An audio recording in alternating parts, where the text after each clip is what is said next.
So this is day 2, and we are working through the packet of basic function concepts for pre-calculus. And so we're provided with this function g. So g is defined by this function, and we want to state the domain and the range. What we need to remember is that at a minimum, the value inside of the square root has to be 0. So it's 0 or greater. So I'm going to take x minus 2, I'm going to set it equal to 0, adding 2 to both sides. And I know that at a minimum we could have 2. That's at a minimum. So when I define the domain, if we're provided with an opportunity where we are writing things out, then I think you have multiple ways that you can show this. So x values have to be greater than or equal to 2. That would suffice. Or we could say x values are 2 or greater. That also works. But what I'm seeing a lot in the practice exams that have been prepared for us to use is that they're using this notation. The domain of function g is equal to all x values such that x is greater than or equal to 2. When we think about the output of a square root function, what is the smallest value that it could give us? So if we can plug in 2 at a minimum, 2 minus 2 is 0, and the square root of 0 is 0. So the smallest value that we will ever get is a non-negative number, 0. So when we think about the range of this, it's all y values such that y is greater than or equal to 0. In order to be a function, we need both an input and an output. And yesterday there was some confusion about that when we looked at just the domain itself, when we said, is the domain a function? No, the domain or the range by itself is just not a function. Together, the domain and the range, the input and the output together makes a function. So if we were asked to list the domain for this function, that's not a good 10, 1 second. The domain for function h is going to be all the input values, 5, 6, 7, and 8.2. And we have the range of function h is going to be 13, the square root of 2, negative 1/2, and negative 1. One last time, can you articulate this if you were here yesterday? Why is this top set considered a function, but the second set by itself or the third set by itself is not considered a function? Turn to your partner, go.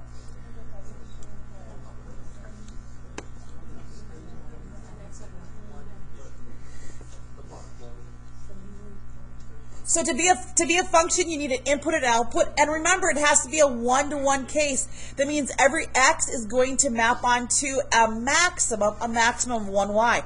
So what I'm going to do is, just because they give us inputs and outputs doesn't make it a function. I need to make sure that if x's ever repeat, they have to map onto the same y. Do the x values or input values ever repeat? Nope, and they all have a corresponding output. This is a function.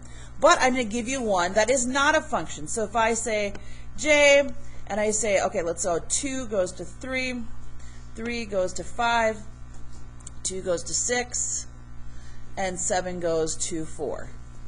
Is this an example of a function? It is not. Yes, there's an input and an output. Okay, it's a relation, but this relation does not satisfy the rules of being a function. Why is that? Yes, again, we have input and output, but I see a repeat in input values, and do you see how they do not map onto the same output value? To be a function, every x is going to map onto a maximum of 1y. All right, let's go on right now to example number 3. I definitely want you to write this down if you have not put down number 1 and number 2 in your notes.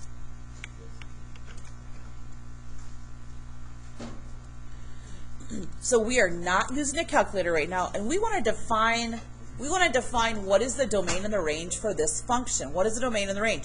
Now, what would be really easy, by the way, watch this, this would be super easy if I was able to go second plus 712, hold up here, second plus 712, and I grab the calculator and I plug this in, so I have 3 divided by x minus 2, and I simply graphed it. That would be very easy in order to determine the domain and the range. Does everybody see how we have a vertical asymptote here? Now, hopefully at this point you recognize that in the range, sorry, excuse me, in the denominator, we can never have it equal 0. We can never have 0 on the bottom of a fraction. So I'm going to start knowing that I don't get to use a calculator for this section. I'm going to take whatever is in the denominator. I'm going to set it equal to 0. So x minus 2 equals 0. Can you do this in your head? Absolutely. I know x cannot equal 2. Well, how do I define that? The domain of function f is equal to all x values such that x does not equal 2.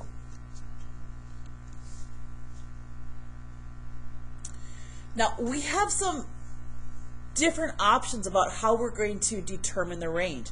Here would be one option. Now, I probably would not do this way, but there's nothing wrong with this. Remember, we are in somewhat some time constraints as you go through this exam.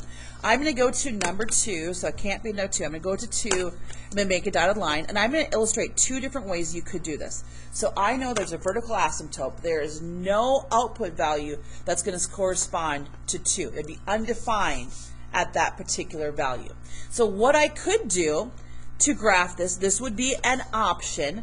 An option would be for me to plug in, okay, I'm going to try 3. So this would be 3 divided by 3 minus 2 is 1. So I'm going to go over 3 and up 3. 1, 2, and 3. And then I may try 4. So I have 3 over, okay, 4 minus 2. 4 minus 2 is 2. So now I'm going to go over 4 and up 1.5. Can everybody see this? Yes, yes, yes. Okay. And so I would go ahead and I would graph these, and then I'd be able to recognize what does this look like by graphing it, right? And so I could plug out more points to the left, more points to the right. Myself, this is a trick you learned freshman year, but I'm not sure if you remember it. And for those that had received credit for Algebra 1, 2, and 8th grade, hopefully you remember learning it then. Here's a trick. We can find the inverse of this function. So let's write down the original function, but instead of using f of x, let's put a y. To identify the inverse of this function, I'm going to switch the x and y. So this becomes x equals 3 over y minus 2. Why am I doing all this? Because I'm going to determine what the range is using this little trick. Okay, now I need to isolate the y. So this is how I'm going to choose to do it. I'm going to cross multiply. X times y minus 2 equals 3 times 1 is 3. And I ultimately I want to be able to get y by itself. There's a couple different ways we can do this. Maybe I decide to divide right away by x. So I have y minus 2 equals 3 over x. And then I want to isolate the y by adding 2. Okay, 3 over x plus 2. Okay, got it. Now this is the inverse of this function. Before I share this on this recording, I want you to turn to your partner. What do you know about inverse functions? Here's a couple things to know. Inverse functions are going to take, I'm going to give you a really simple example because I think visually it's easier to see. 1, 2, 3, and let's say that maps onto 5, 7, and 9. So this is the function. We're just going to call this f of x. And if I tell you that this is the inverse of this function is going to take the domain or the x values, the inputs, and it's going to flip them. It's going to become the outputs of the inverse, so 1, 2, and 3. And likewise, the range of the original function or the outputs or the y values becomes just the opposite. It becomes the inputs, the domain. So I've just flipped them. So it's really cool. If I said to you, okay, can you tell me what the range of the inverse is? You would just look at the domain of the original. And if I said to you, hey, do you know what the range of the original function is? It's actually going to be the domain of the inverse. Do you guys see that? Thumbs up or thumbs down in front of me if you can see how they just flip. Okay, so how can I do that? If I look at this and this is the inverse, I am able to figure out the domain of the inverse. So this is the domain of the inverse, and actually what will it become? It will become the range of the original. Does everybody see how I'm actually trying to find the range of the original? Okay, what's the only thing x cannot be? Turn to your partner. You're looking up here at this equation. Y equals 3 over x plus 2. What's the only thing that we'd be in trouble with? If x equals this number, we're in trouble. What is it? 0, because we can't have 0 on the bottom. So we come up here. That's what we know it can't be. So here we go. We have all y values such that y cannot equal 0.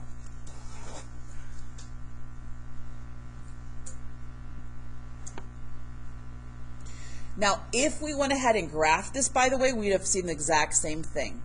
we'd have saw the exact same thing. It would have come up something like this, all right? And we could see that y was never equal to 0. Again, we could do it graphically. If you want to plug in points, we don't have a graphing calculator, or you could use this.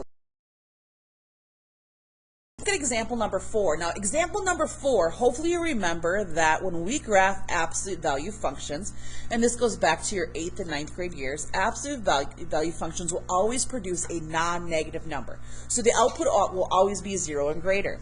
So the absolute value of 0 is 0, the absolute value of 1 is 1, the absolute value of 2 is 2, the absolute value of negative 1 is 1, and it makes this V shape. That's the parent function.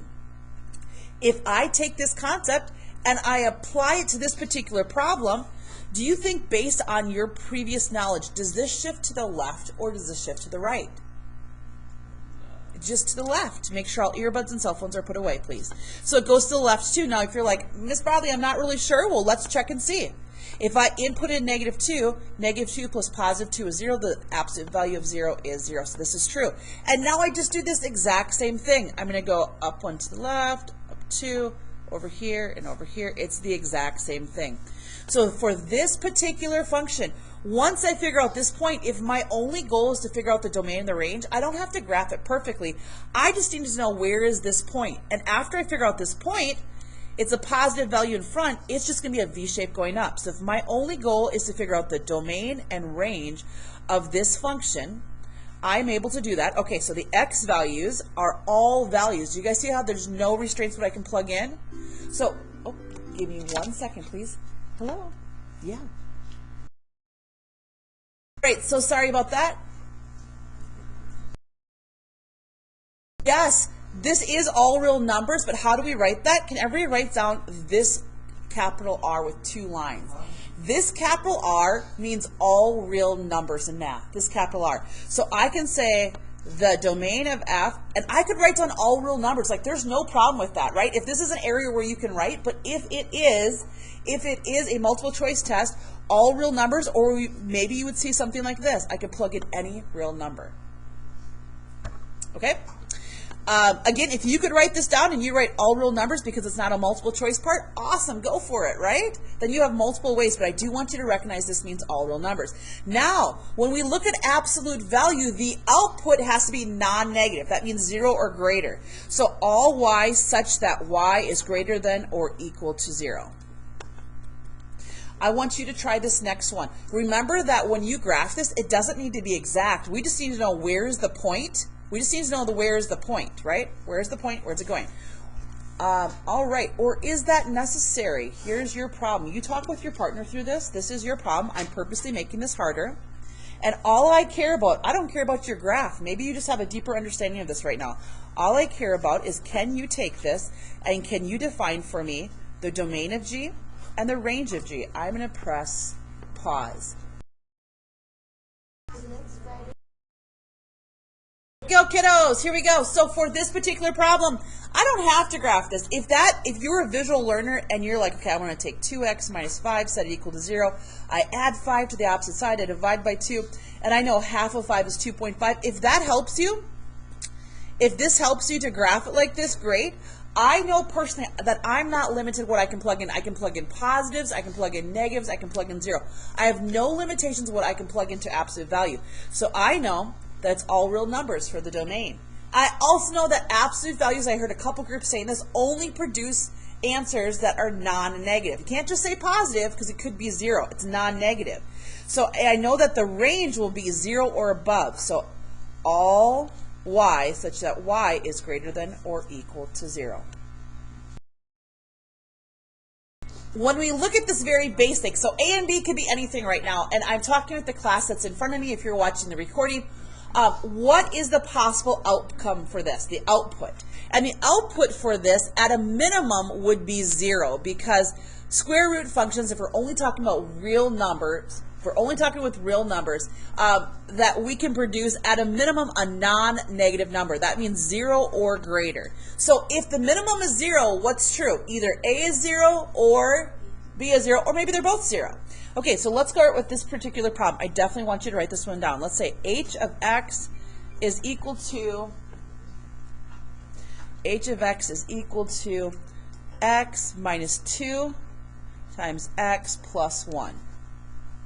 Same concept applies. We either know if up above, we either know A is 0, we know B is 0, if we're talking about the minimums, right? And what we're trying to do right now is define the domain and the range. So either A is 0, B is 0, or they're both 0. So the same thing happens here. When we're thinking about and trying to determine here what potentially does this graph look like, we know either this is 0 or this is 0. So let's start with that. So x minus 2 equals 0, and x plus 1 equals 0. Please go ahead and solve those for me.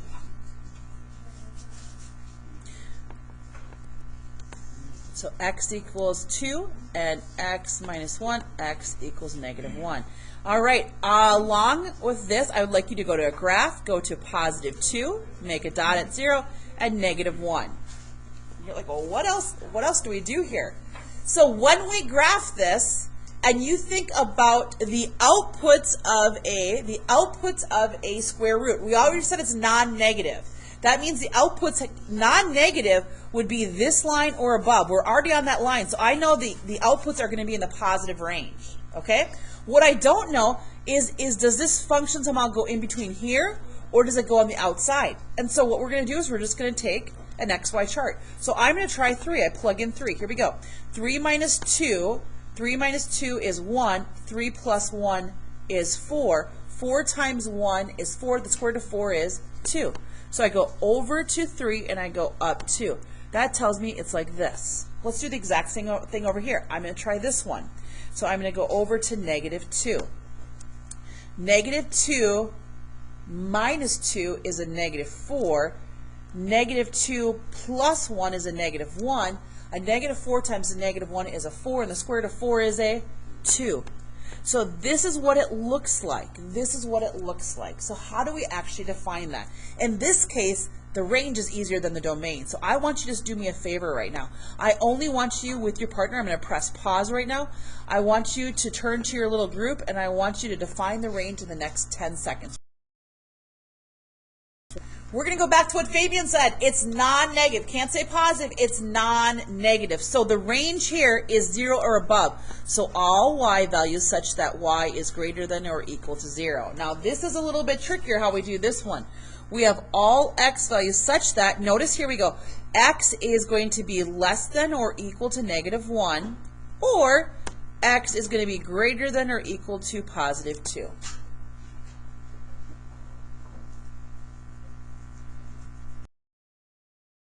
Right, in the next 4 problems of this next example, we are going to use the provided functions f of x and g of x, and we are going to simplify an expression for each of the 4 indicated functions. So how do we go about doing this? Okay, we're going to start here, and we're going to write, okay, f of x is 1 over x squared, g of x is x to the third. And by the way, before I do anything more, what do we know about x? Before I even try to do the Macfarlane method, the butterfly method, whatever you prefer to call it, what do I know about x? X cannot equal what? So we got to write that down. X cannot equal 0. And now I'm going to simply do, very quickly, the butterfly method. So I'm going to go 1 times 1 is 1. Then I drop down that symbol. Now this is often difficult for kids. X squared times x to the third. We're just adding. We're adding the exponents to get x to the fifth. All over multiplying here is 1x squared, or simply x squared. So this is f plus g of x. And we have to recall that x cannot equal 0. That is our answer. Okay, I'd like you to do the next one as quickly as possible. I want f minus g. F minus g. Okay, I'm going to let the video roll, and I'm going to give you 30 seconds. Begin.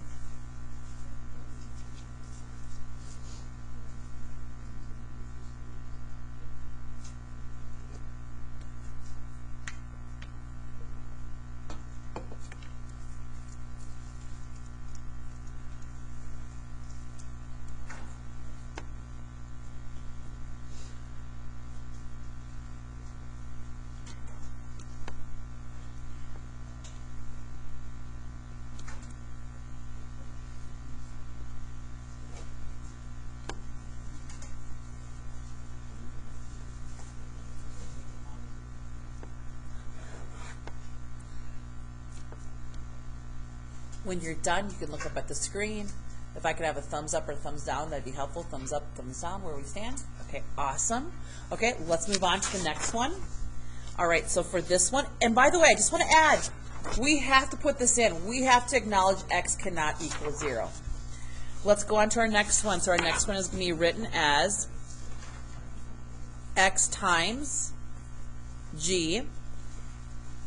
So I'm going to do 1 over x squared times x cubed. And when I combine those, I get x cubed over x squared. Now, as a quick reminder, what do we do here? If you're a visual learner, this means 3 x's on top and 2 x's on the bottom. For every x on top, we're able to cancel 1 x on the bottom. Remember, they're really simplified to 1. And what did we end up with? We end up with x. But if this is what our original problem was, what do I still have to say? Knowing that this is what it was before I simplify, what do I still have to say? Bless you, x cannot equal 0. All right, this is our last trickier one before, bless you. Before we go on to a different problem, I'm going to let the video pause for a second, and with the help of your partner, let's see what you can do with this problem. Go ahead. So I'm starting for this problem by taking and writing down what f is, and I'm going to divide it by g. Now remember that when we divide fractions, we're going to take the second fraction and we're going to take the reciprocal of it. So 1 over x cubed. And how do I go about combining these? Well, I'm just going to multiply straight across. 1 times 1 is 1. X to the second times x to the third is x to the fifth. And then recall, what do I also have to say for this particular problem? X cannot equal 0. Give me a 1 through 5 on the last four that we just did. We're going to add one separate component to this. So please write this down. Please write down f of x is equal to x squared plus 5. G of x is equal to the square root of x minus 5. So the second part of this component is we're going to go ahead and do the indicated function, like the indicated operation. Sorry, I'm stumbling over my words. And then we are going to evaluate it for a particular value if it's possible. So here's our first one. Let's do f plus g. And then we want to go ahead after we do that, and we're going to do f plus g, and we're going to evaluate it at 4. Let's see if that's possible. Okay, so f plus g, I'm going to just drop this down here. Okay, so here's my f, x squared plus 5, and I'm going to add to that g, which is the square root of x minus 5. Simple enough. Now, when I look at this, I recognize that positive 5 and negative 5 are additive inverses. So I really have x squared plus the square root of x. And now I'm going to evaluate this for a value of 4. So let's plug in 4. So 4 squared plus the square root of 4. Okay, 4 squared is 16. The square root of 4 is 2. So I have f plus g, when evaluated at 4, is equal to 18. For this particular problem, I went through and I put down what f is as a function, what g is. I combined like terms. Then I substituted in a 7 for x. 7 squared is 49. The square root of 7 cannot be reduced. And of these three terms, I can only combine 49 and 10. This is as far as I can go. For this particular problem, I'm going to start with what is f. So I want to multiply x squared plus 5, and I want to take it times the square root of x minus 5. Now I saw some students may have started trying to go ahead and FOIL this, but remember, if this is what I'm trying to plug in, I can take the square, I can square negative 9, no problem, but I cannot take the square root of negative 9. This is undefined. Negative 9 is undefined under this. Negative 9 is undefined. It is not a value we can plug in and receive a real number. Okay, here's your next one. You ready? It's our last one of today. I want you to evaluate this. Let's go with this part right now. Be very careful. I'm going to press pause. So before I get started here, I'm looking at this. Yes, I can plug in 25. I can do that. Like I can plug in any non-negative number and I can square this, but the problem is when we have a fraction we can never have the denominator equal to 0, and if I plug in 25 I have the square root of 25 minus 5. Well, 5 minus 5 equals 0. So 25 is not defined. That's what you need to be able to write. 25 is not defined under this operation. 25 is not defined under this operation.